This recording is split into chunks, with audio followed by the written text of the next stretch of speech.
All right, can everybody see that? Yep, okay, great. So, so Kim kind of kicked us off. Thanks everybody for being here today. I know it's beautiful outside, and hopefully, you can take a few minutes here to listen to some insights that I'm going to share with you today on what kind of, leading from anywhere. And in the post-COVID world, leading from anywhere could mean a couple different things. I learned it could mean, managing a remote workforce and that sort of thing. But it also, from, I guess, in this presentation context, what we're really talking about is leading from anywhere inside of an organization in terms of really leading from the middle. Often leaders of a company are, they think, well, it's just the people at the very top. And I'm here to tell you that that is not the case. And we absolutely need leaders at every level of an organization. So, and the class that I teach in the graduate certificate of medical management, it focuses on, leading from anywhere and being, honing in on those leadership and management skills. So some of you here today had me in class. I've got some new folks. Maybe you're contemplating joining the program. This is a little taste of a lot of the topics that we will talk about, in my class starting in the fall.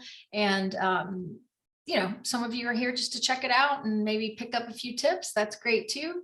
We all have gaps. We all have things we got to work on. So, so welcome to all. And, for those of you who are, kind of figuring out, well, what do I know about kind of this topic and that sort of thing. I, as Kim mentioned, I do have a career in industry. I co-founded a company in a highly regulated service industry, which is very similar. Mine was financial services, yours is healthcare. And we also went through a crisis. Ours was the financial crisis of 2008, but now we've got the pandemic, which is still, going on, and we're still kind of digging out of.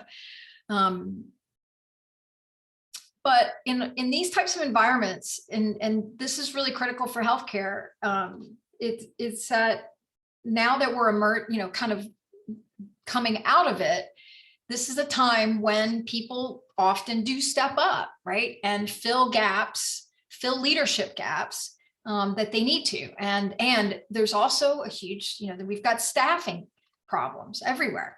And again, this is a time when there's a lot of transitions going on, and some people are being promoted, perhaps to positions in an organization they may not be ready for, right? Or they think they're ready for it, but then when they get into it, they're like, yeah, I need some help. Okay, so these are the things that we're gonna, hopefully address today. We're gonna talk a little bit about, really three things we're gonna cover. We're gonna cover the challenges that those people that are emerging middle management and leaders, kind of the challenges that they face. And believe me, there are a lot of them, okay? And especially in healthcare. I'm also going to tell you a little story about how, and that's kind of represented by the folks on the boat here. Little throwback to the Titanic for you, Kim. But a story about how emerging leaders, emerging middle managers at my company became leaders during a time of rapid transition, and what they did to step up, right? And how the organization kind of helped them, but really how they took the ball and ran with it, okay? And then finally, this is a picture of a school bus, right? And it's meant to represent the fact that, any spot on this bus, any seat on the bus, you can be a leader from, right? It doesn't just mean the people in the very front. Any seat on this bus, you can demonstrate leadership skills. Okay, so those are the goals today. So let's kind of do a little refresher. I did this thing that, listing of all, what the common terms that people use when they think about leadership and that sort of thing. And there's some universally understood principles about leadership. And, and business, we've sort of got and at Kelly, we study this pretty deeply. We have the Tobias Leadership Center, because business and leadership kind of, we go hand in hand, right? We need really good leaders in business in order to execute the goals, in order to keep our employees engaged, in order to motivate them to come back to work every day, right? And this takes leaders, really. And in order to be really successful as a leader, it takes a few basic building blocks. One of them is to really understand yourself first, right? And to understand what your strengths and weaknesses are, okay? And then figure out, okay, well, my weaknesses, maybe I need to fill those gaps a little bit, perhaps with additional training, perhaps with somebody on my team that can do that for me, right?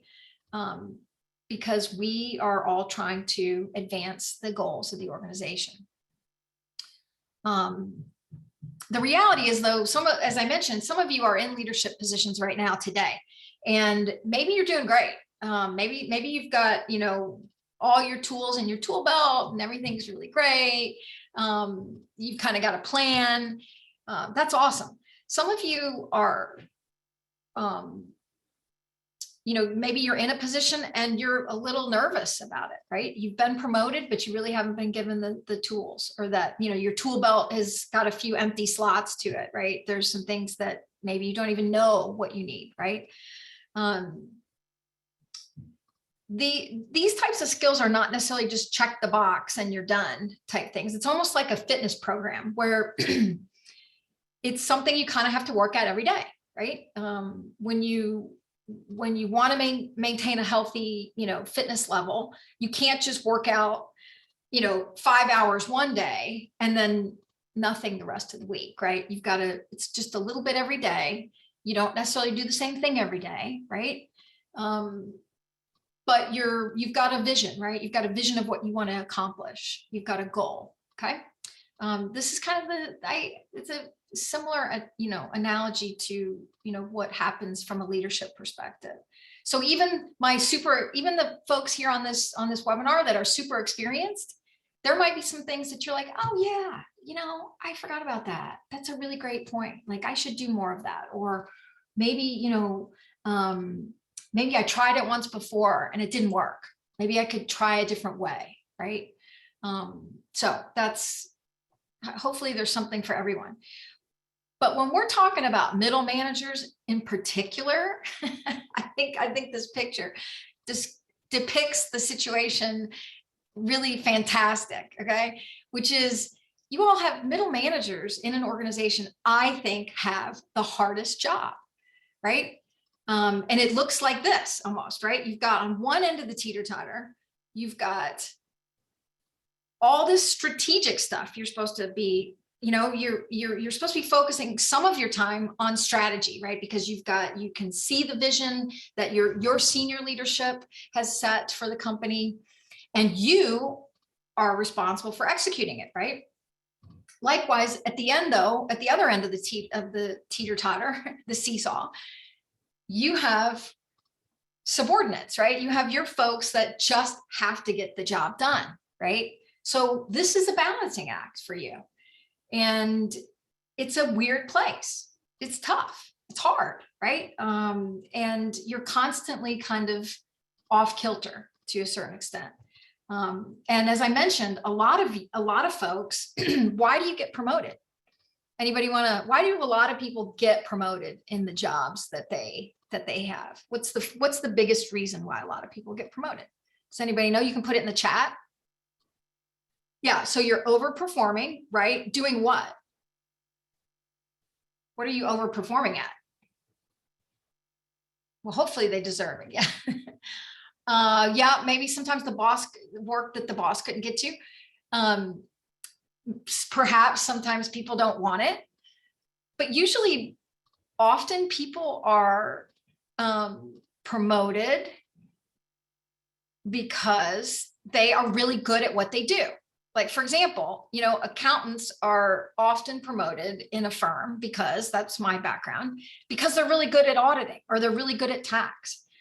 Yeah. So, and some of you, in the clinical areas or in the IT area, you get promoted because you're really good at your job, right? But often those skills that help you be really good at the technical stuff, right? The tactical things don't help you at all be a good manager. Like, you're not necessarily a great manager, because if you don't have any training on communication, on listening to people, on delegating, on resolving conflict, right? These are things that managers have to do on a daily basis. So a lot of middle managers come into the job sorely unprepared, right? So that's one thing.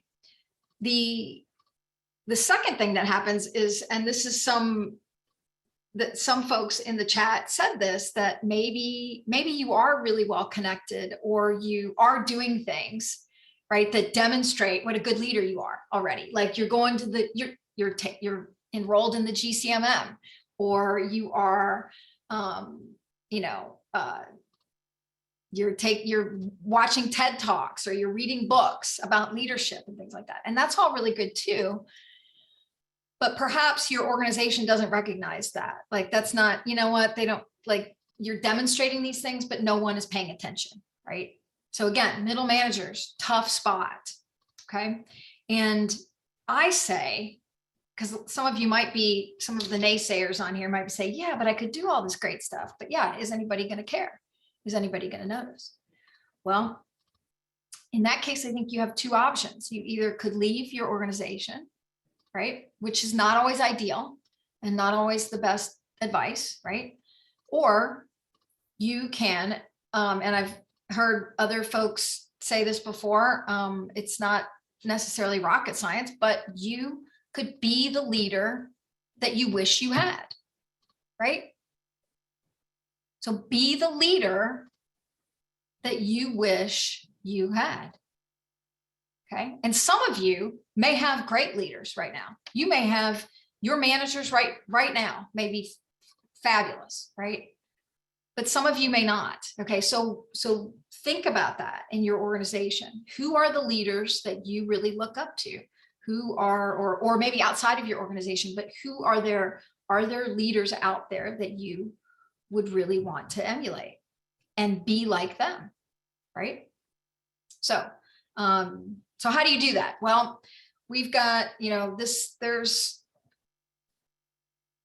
lots of, ways to describe what a good leader is and that sort of thing. And in reality, everybody's different. And as I said, we all have we've got, we're strong in some areas and not so strong in others.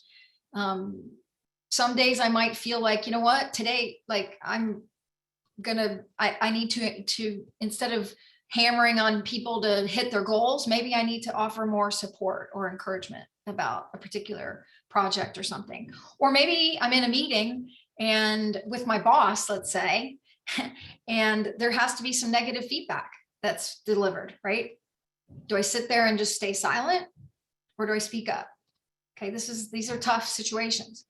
Leaders will, assess the environment, and if it's, and maybe not right at that moment speak up, but maybe later if they have to deliver that negative feedback, but they'll do it in a way that is non-confrontational, right, and constructive. Okay, so this is an adaptable thing, and also we're dealing with humans, and every other day, some people are going to have really great days and some people are not. Okay, so you've got to this is where it's the need, to be flexible and acknowledge that when we make a mistake, we make a mistake, right?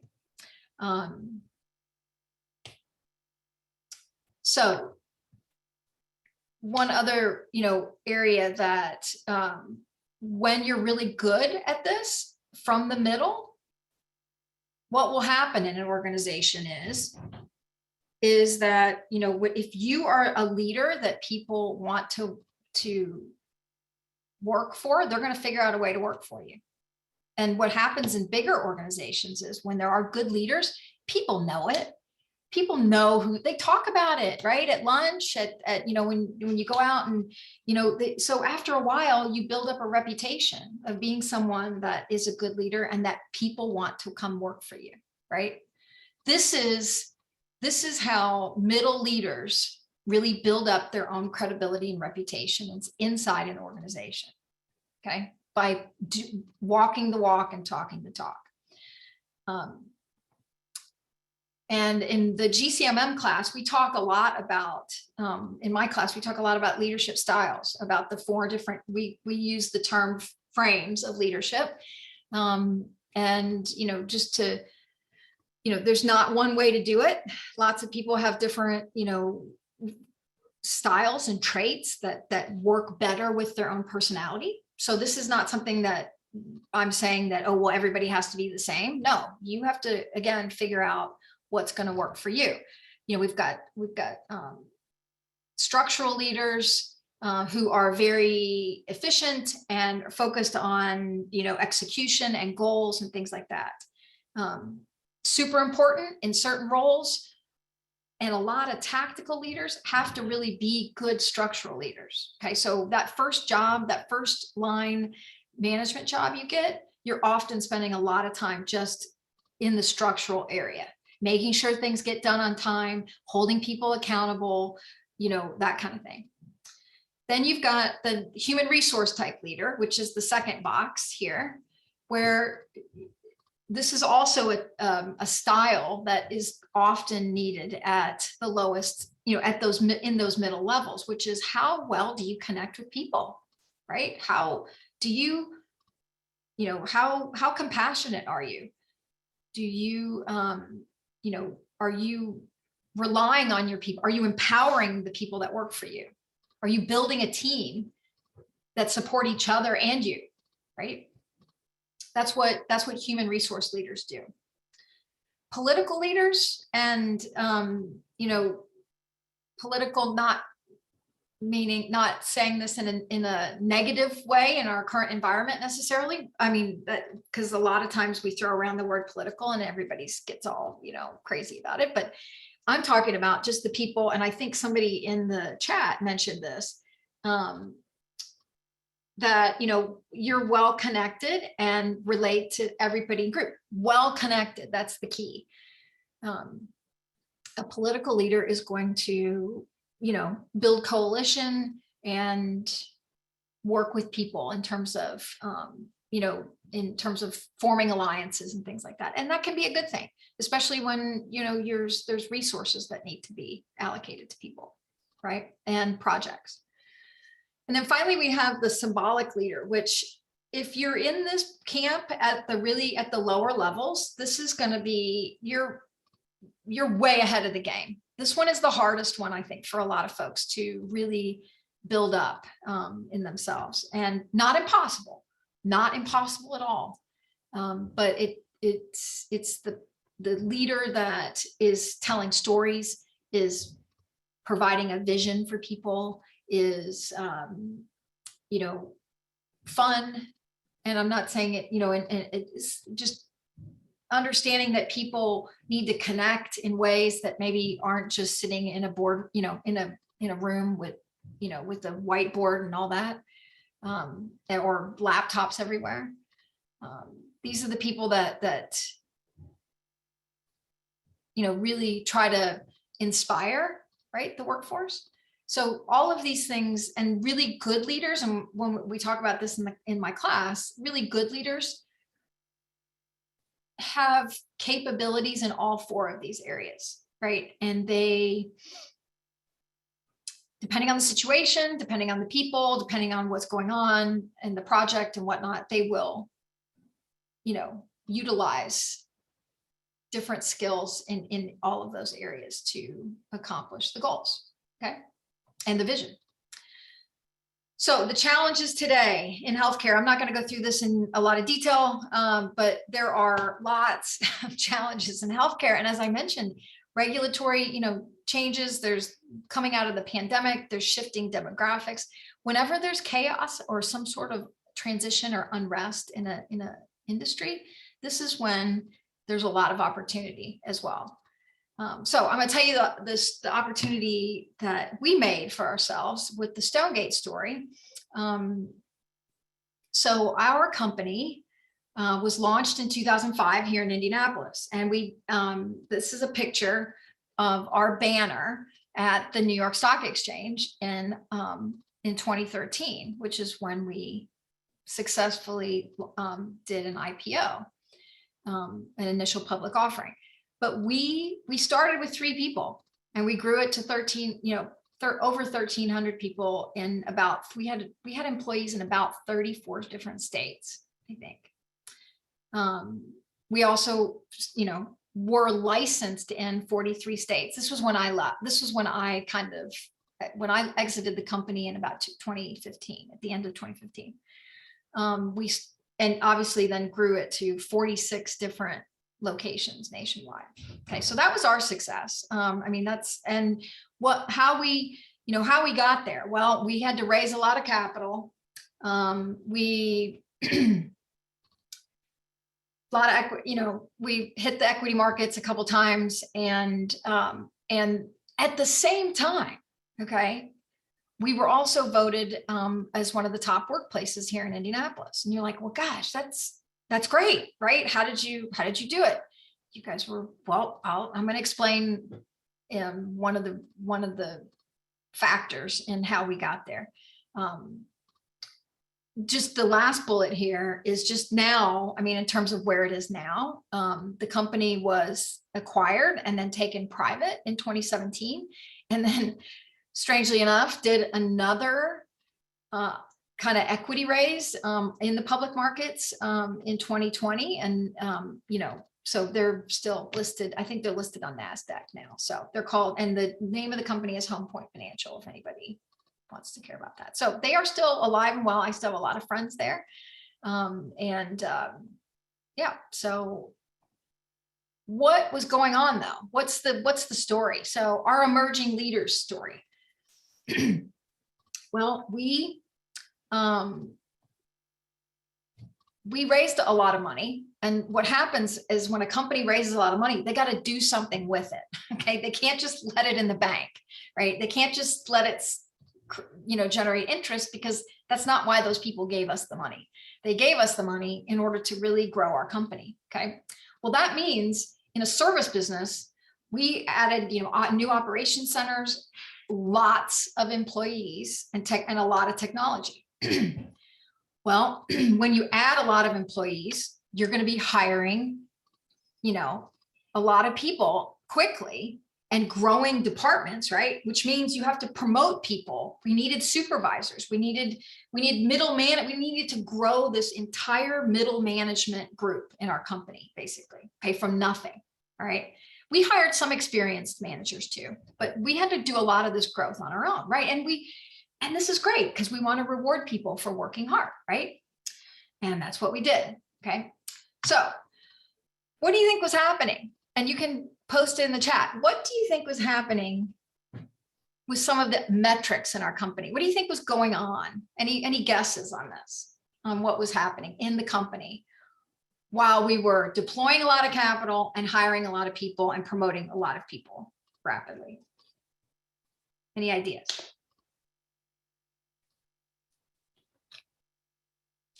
Yeah, Kim, exactly right. We were fighting fires every day. That's correct. What else? Anybody else? Any other ideas? Especially in the HR area. I'll narrow it down for you. In the human resource area. Yeah, we were in rapid growth, but what was also happening was we were promoting people without training, basically.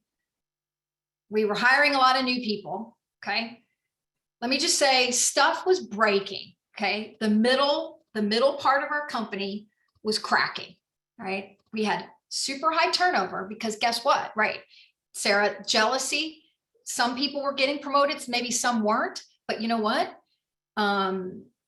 There were a lot of people that now had a new boss and they didn't get along, right? Like and their new boss didn't know what they were doing, right?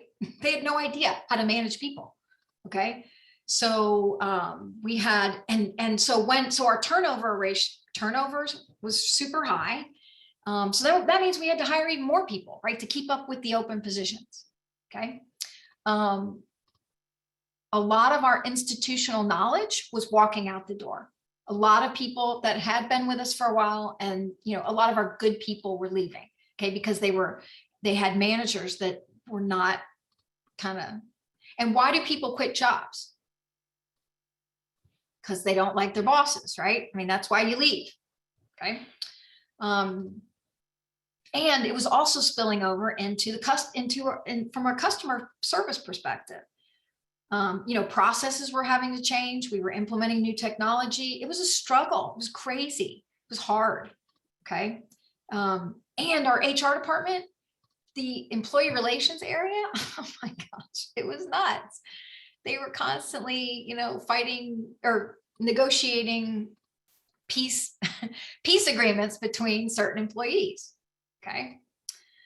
This was not good. This was really scary for those of us that, in the senior leadership position. This was tough. Okay. So we had to figure out what the heck was going on. Well, what did we do? Well, we decided to survey our employees. Okay. And because we had to get, at this point, we probably had, 800 or so, 900 employees.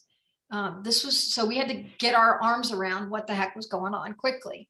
And so we implemented we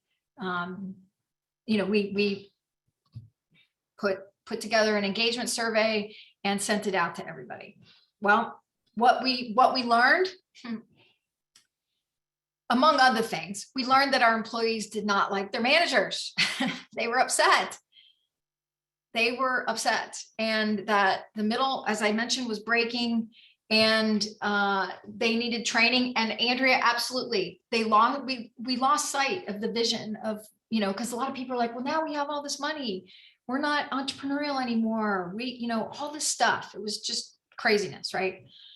So, but in this particular, as it relates to these middle leaders of our organization, they needed help. Okay, it was incredibly obvious that our middle managers, because everybody was saying, well, we love what the vision of the company, but by the time it gets to the bottom of the company, it's a mess. It's not working. Like, nobody knows what we're supposed to be doing. It's terrible. Nobody likes it, right? So the middle was breaking. Okay. So our solution was to put together our own. We looked for something just off the shelf and that we could just deploy. But you know what? We didn't find it. We didn't find exactly what we needed. So we put our own together, and our own management leadership training. So a year later, and the way what it looked like was we had our middle and senior managers we had different groups, but our middle group, the first cohort, they were diverse from a traditionally diverse, male, female, race, et cetera, locations, right? We had people from different parts of the country. So we had diverse groups. We also had different experience levels. So we had some managers that were more experienced than others, right? We didn't have just all the newbies together. We kind of mixed it up a little bit. And we had different departments too. So we had sales and ops working together. And we had, accounting and financial planning and HR and everybody working together, right? So a year later, what do you think happened? We did another engagement survey. They revealed 24% increase in engagement in 1 year by having better middle managers. Seriously. It was phenomenal. I mean, the results in terms of the employee engagement to go up by 24% in 1 year, we were blown away. Okay. So I tell you this story because it is hopefully will give you a little insight into how impactful really excellent middle managers can be to an organization and to themselves. I mean, that first cohort, when we went through, the feedback I got from that group was amazing, fantastic. They were like, not only can I do my job better, but my home life is better. People are like, this is helping my marriage. This is helping my relationship with my kids. I mean, this is just amazing, right? So our turnover went down. Obviously, engagement went up. Customers were happy, and it was really a win-win for everybody. Okay. Now, the training program itself had lots of great components to it, but I'll tell you the keys to it was having that diverse group. They had some work that they had to do on their own and work together in a classroom setting, right? So we brought them together. And the other thing we did was we had regular mentoring sessions with a mentor outside of the company that those managers could talk to and get feedback from. And that was really, really pivotal for us as well. So where can you start? If you're in an organization that maybe they have a management program, maybe they don't, right? But maybe kind of you need to start somewhere, right? Well, I'm here to tell you, you got to start with yourself. Good leaders and managers always have to take a look in the mirror first. This is the part that people feel like kind of icky about sometimes, but it's the truth. Oops. It's absolutely the truth. This is where we start the GCMM course as well. So when you come into my course, we will be doing some personal assessments about your leadership style and how you deal with, conflict resolution, or just what your DISC profile, what your personality is, like that sort of thing. Sorry, my dogs there's somebody walking their dogs. So anyway, so we're going to start with that. Now, we don't have time today, obviously, to go through everything, but I'm going to pick out two really big parts that you can work on right away. But the research shows that, because at the end of the day, there's hard skills and there's soft skills. And we're talking about soft skills here. We're talking about the heart and how to build that part up. The MBA school and the GCMM, you're going to learn a little of both. My class is definitely more on the heart side of things, the soft skills side of things. But this is kind of the difference maker, I think, in terms of when they decide who gets promoted, right? How well connected are they? How well do they get along with others? Okay. How good are they at motivating people? Okay. These are all soft skills. Where does it start? What's the foundation? Well, emotional intelligence. And specifically, this circle right here, the self-awareness bucket is the pillar, the main foundation of having a high EQ is what they call it. I'm sure a lot of you have heard about this already. But what about self-awareness? It sounds like it's, easy to do, is it? Well, what does the research show? Okay. Well, I'm here to tell you the research shows that it can make people that really have a high level of self-awareness, a high and clear level of self-awareness, are more confident and creative. Okay. And to be a leader, you need confidence for sure. They make better decisions. They build stronger relationships. They communicate more effectively, and they are just more effective leaders. They have more satisfied team members that work for them as well. Okay. And at the end of the day, they are making more profit or reaching the goals that their organizations need them to reach. Okay. So that's what the research shows. So how do you work on this? What do you do?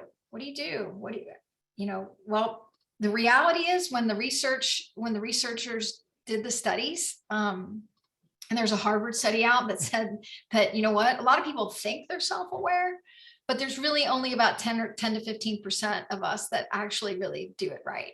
And so it's not as easy as it sounds. I'm here to tell you. What did they find? Well, they found 3 things that you can focus on. One is that there's 2 types of self-awareness. One is the internal, how you see yourself, but then the other one is external, okay, which is how you think others see you, okay? So think about that for a second. So it's how you see yourself, but it's also how you think that others see you. Okay. So that and you have to be good at both, okay, to really be to have a good sense of self-awareness. Being more experienced in some area or having more power in your organization actually hinders self-awareness. You lose it.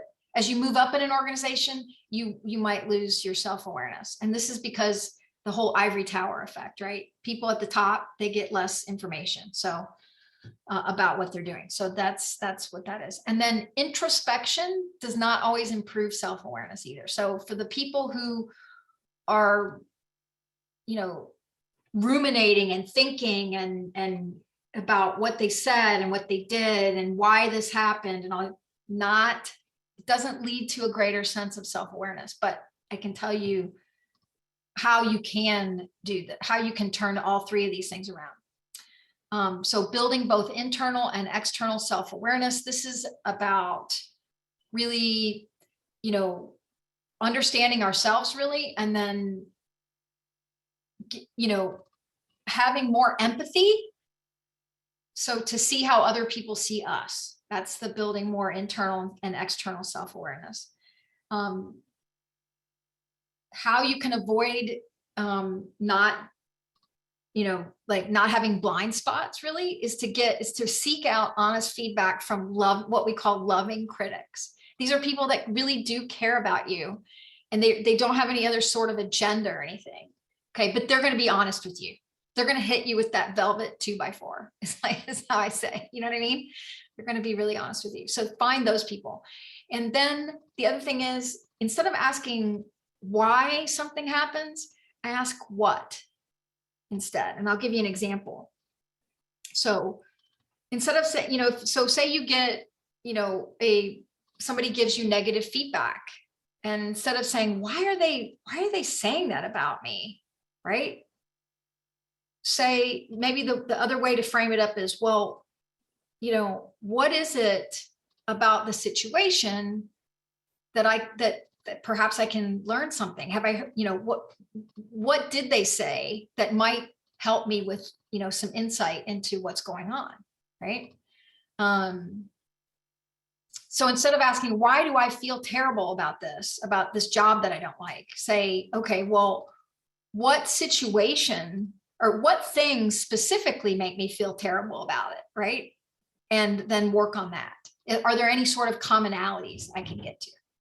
Okay, so that's kind of what the self-awareness secret is.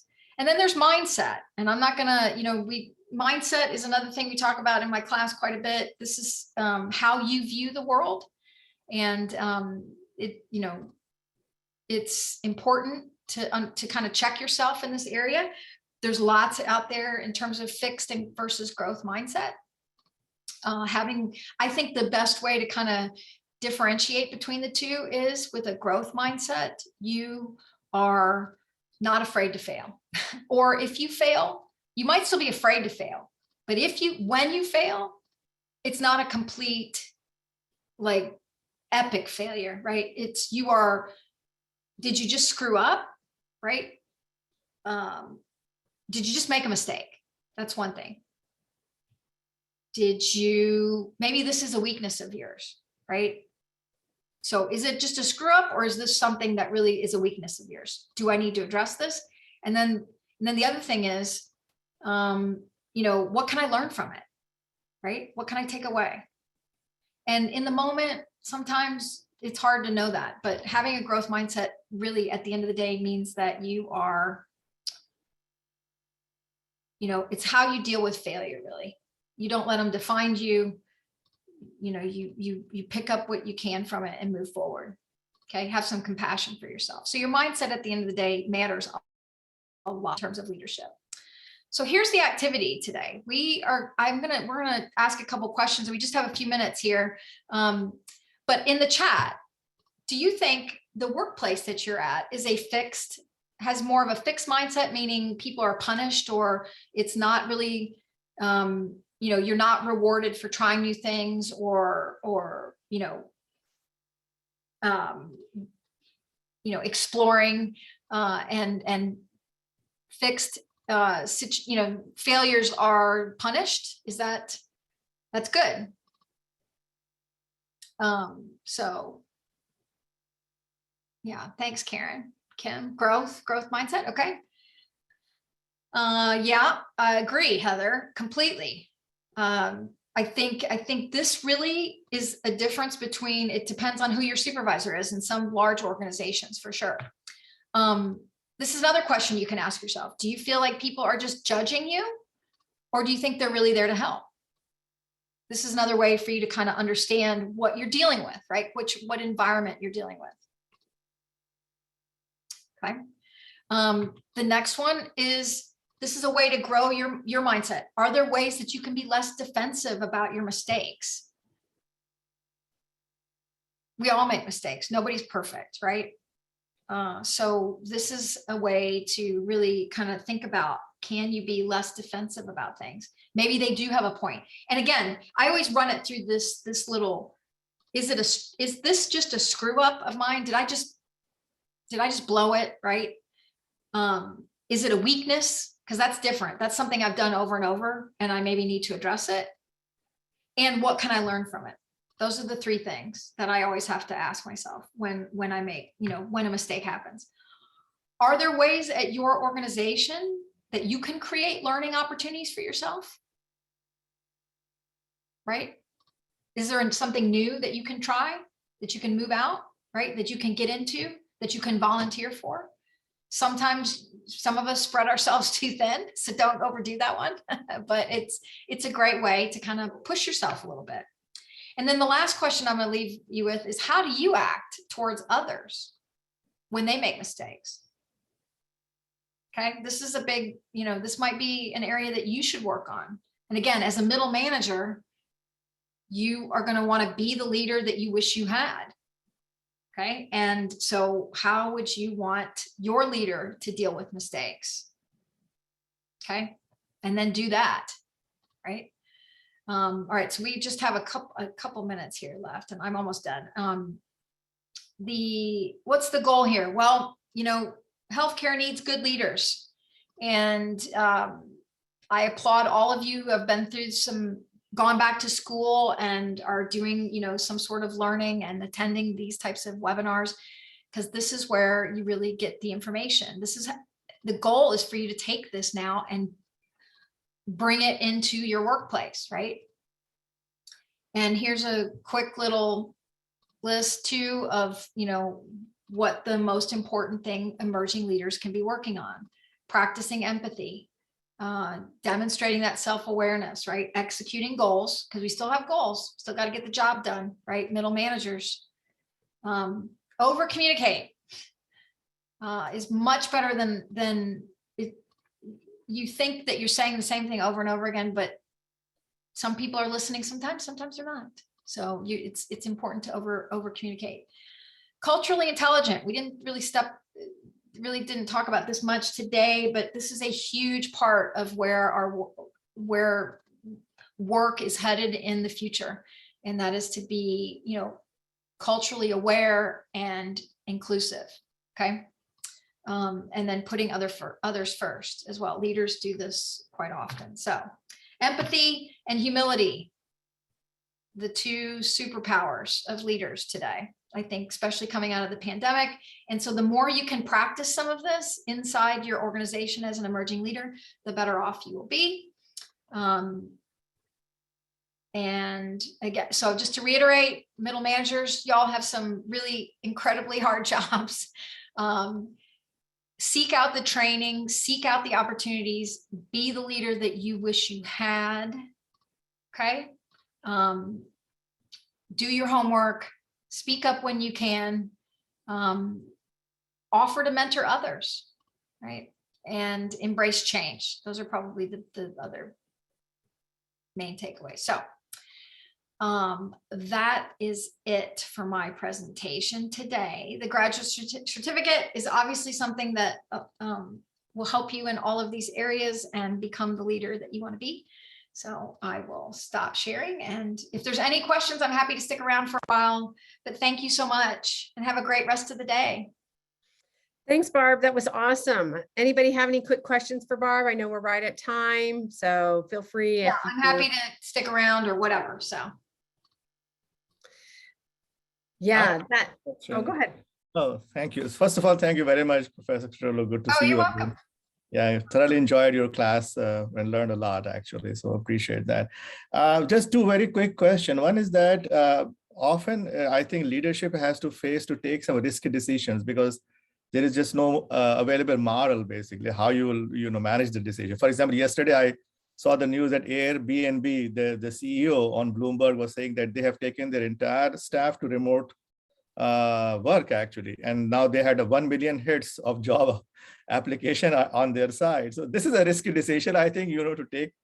So how do you manage those risky decisions? And the second thing is that, which is I think coming more often in my experience, is that when we talk about EQ and all those things, which is wonderful, and I completely validate that, but a lot of emotional instability happens because whoever is leading the organization have so many other things going on in their personal lives. If they are not managed, everything spills out in the work area, basically, whether we like it or not. So I want your quick input and see, where we go from. Yeah. So no, thank you for the questions. The first one about risk. I have to say, leaders and organizations, that is their job, really. When you're high enough in an organization, it is all about risk management. You are taking calculated risks, right? And you have to, in order to reach your goals, you have to take some risk. So the best you can, if you're moving your organization forward, just understanding and knowing what those risks are ahead of time and knowing how you can mitigate them if it gets crazy, knowing how to, just having backup plans and, all of that, and knowing your strategy, knowing your vision, knowing where you want to go. And then how, what you're going to need to maybe fix when you get there. Believe me, especially Airbnb, I saw the announcement. I think some of the stuff they're doing with Airbnb, though, from a customer perspective, from a model perspective, is fabulous. Some of the ideas they had were great, and they're clearly listening to their customers. So see, they're making decisions based on research and facts and things that they've really, so it may seem risky to some of us, but to them, they've already done all the homework, right? They've kind of figured it out. I'm going to jump in here. I heard him actually interviewed on NPR about this yesterday. Oh, yeah. So it's important to know is he just spent the last 4 months living out of Airbnbs. See? So right. Like, hey, if I could do it running this company, why can't other people do it not running this company? Plus, they announced a whole slate of changes yesterday and today that go hand in hand with that announcement for customers. And it's because he found the pain points of it, because he had a dog, and him and his dog have been traveling all around, staying in Airbnbs for like a week at a time or longer. And he's like, hey, wait a minute, this is too hard. Yeah. And so, so, that's how you de-risk it, is you immerse yourself in it, and that isn't always possible in every case, but you really, you de-risk it by thinking through what happens if, you constantly game it out. You're exactly right. That's and you think what's going to happen, and so they do that. So hopefully that answers your question about risk. But the other question about EQ, when, executives have lots of things going on, that is the challenge of leadership and management, is to, be present in the moment and making decisions that, when you are, that are for the good of the company. Right. And knowing when, two things, knowing when you need to take a break. Okay. Knowing when you yourself need to step away and take a break, and in order to deal with some of those family issues or whatever. And then also knowing when to ask for help. Mm. Huge, huge, huge. Leaders need to know when to ask for help. Okay, Because very- it doesn't, sometimes it's too hard. I agree. So if you can't be present, you got to ask for help or you got to step away or both. Mirza has a really good question in the chat if you want to take Oh, one. okay. All right. What do you do when your managers deliberately elect to ignore you? Maybe they are dealing with their own negative emotions, like being self-defensive. Do you take them head on at that time or just walk away? Yeah, that's good. That's a great question. Deliberately elect to ignore you. Now if you have proof that you think it's deliberate in some way, then I think then it might require a conversation with your HR department.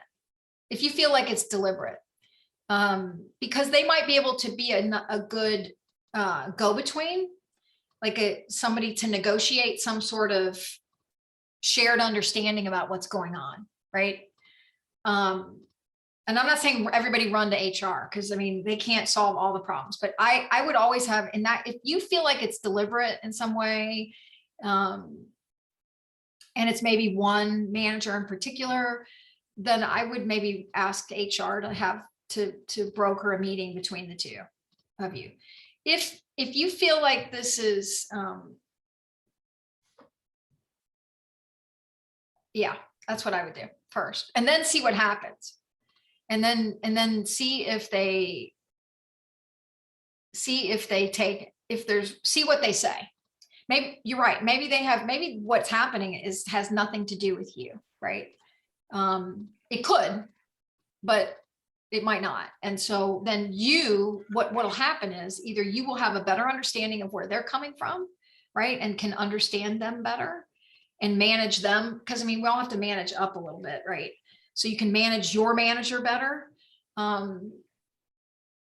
Or then if you don't see if you don't really get a satisfactory answer, or if you, if the behavior doesn't change and it is really deliberate and directed at you personally, then, it might be time to ask to move to a different department or leave the company altogether. And sometimes our ideas are too revolutionary. I don't disagree with anything that Barb said, but I think another thing to think about is sometimes an idea needs a drip campaign. So it's rejected out of hand the first time. But if you slowly are bringing it in multiple times, eventually, actually the best thing happens is your boss thinks it was their idea. Yeah. Yeah. Another good point. Yeah. But yeah, the way you phrase the question about deliberately elect to ignore you, I think that seems a little more egregious than just, because sometimes you get busy, right? And I hear this too. A lot of people who manage middle managers, you're supposed to set up weekly or monthly update meetings, with and then they always cancel, right? Like your boss always cancels your meeting. Well, that is not good. That's not good either, right? You should, try to work with them about, hey, I really would rather not cancel it. Can we just reschedule or something, right? So anyways. Lots of great ideas. Thanks, Barb. I think I love the quote. I'm going to keep it. Be the leader that you wish you had. Yes, that's right. Yep. All right. Very good. Thanks, everybody. Thank you. Have a good rest of your day. All right. Take care. Thank you. Bye.